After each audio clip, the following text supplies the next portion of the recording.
Hello friends, வணக்கம். நம்ம ஈஸியாக சமையல் பண்ணுறது அப்படின்னு பார்ப்போம். சாதத்தோட பருப்பு வச்சுருக்கேன். ரசம், சாம்பார் எப்படி பண்ணலான்னு பார்ப்போம் வாங்க. பாண்டி வச்சுருக்கேன். எண்ணெய் விட்டு கடுகு, சீரகம் சாம்பாருக்கும் ரசத்துக்கும் சேர்த்தே வறுத்துடலாம். நல்லா பொரியட்டும், கடுகு வெடிக்கட்டும். வெடித்ததும் 2 சாம்பாருக்கும் ரசத்துக்கும் புளி கரைச்சி வச்சுருக்கேன். அதாவது அளவுக்கு உங்கள் வீட்டில் இருக்கிற அந்த பாத்திரத்துக்கு ஏற்ற மாதிரி நீங்கள் புளியெலாம் ரெடி பண்ணி வச்சுக்கோங்க. வெடித்ததும் சாம்பாருக்கும் போட்டுடலாம், ரசத்துக்கும் போட்டுடலாம். அதே பாண்டியில் குடமிளகா குழம்புக்கு குடமிளகா கட் பண்ணி வச்சுருக்கேன். அதை வதக்கிடலாம். கடுகு சீரகம் வெடிச்சிட்டு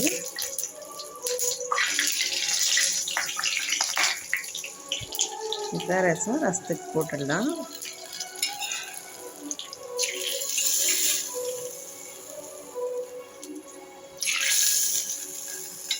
பாக்கி இருக்கட்டும். அதுலேயே குடமிளகா வதக்கிடலாம்.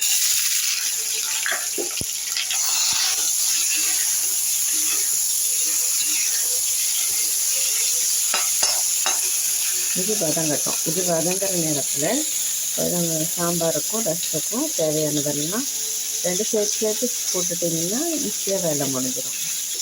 எப்படி எடுக்கிறோன்னா, இப்போ சாம்பாருக்கு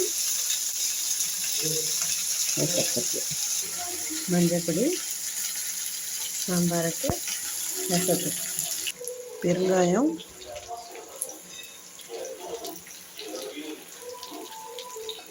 இதுவரை நம்ம போட்ட உப்பு, மஞ்சப்பொடி, பெருங்காயம்லாம் காமனாக 2த்துக்குமே போடுறது. பட் சாம்பாருக்கு தனியாக குழம்புப்பொடி வச்சுருக்கோம், அது போட்டோம்.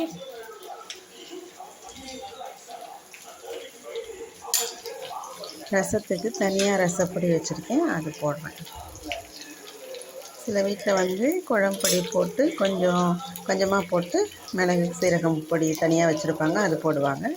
பட் எங்கள் வீட்டில் தனித்தனியாக இருக்குது, அதனால் அது போடுறேன். நான் போட்டு நல்லா கலந்து ரெடியாக வச்சு ரசத்தை அடுப்பில் வச்சிடலாம். சாம்பாருக்கெல்லாம் ரெடி பண்ணி வைங்க. காய் வதங்கினதும் கொட்டிடலாம்.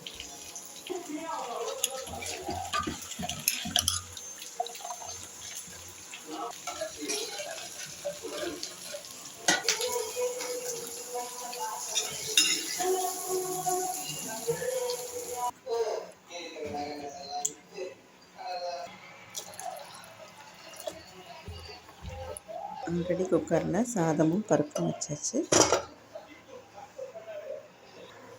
துவரம் பருப்பு வச்சுருக்கேன். வைக்கும்போதே குழம்பு ரசத்துக்கு தேவையான தக்காளி, கருவேப்பிலை, கொத்தமல்லி எல்லாத்தையும் வச்சு ஒரு ட்ராப் எண்ணெயும் விட்டு வச்சிட்டிங்கன்னு சொன்னால் பொங்காமல் வழியாமல் அழகாக வெந்துடும்.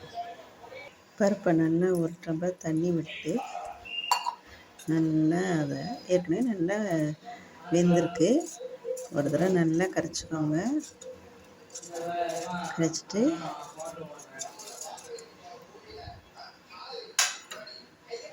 மேலாக்க தண்ணியாக இருக்கிறத ரசத்தில் விட்டுலாம், கீழே பருப்பாக இருக்கிறத குழம்புல சாம்பாரில் விட்டுடலாம்.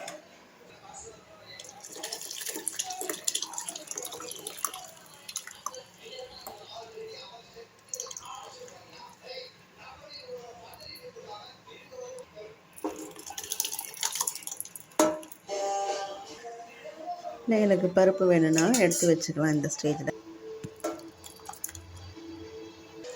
அவ்வளோதாங்க சமையல். ஈஸியாக பண்ணிடலாம். நீங்கள் சாதத்துக்கு மேலே பருப்பு வச்சிட்டிங்கன்னா, புளி ஊற போட்டிங்கன்னா, இந்த சாம்பாரும் ரசமும் அட் டைம் இதே போல் ஈஸியாக செய்யும்போது நம்ம உப்பு எடுத்தோமா 2த்துக்கும், மஞ்சப்பொடி எடுத்தோமா 2த்துக்கும், இந்த மாதிரி போட்டிங்கன்னா மறக்காமல் இருக்கும்.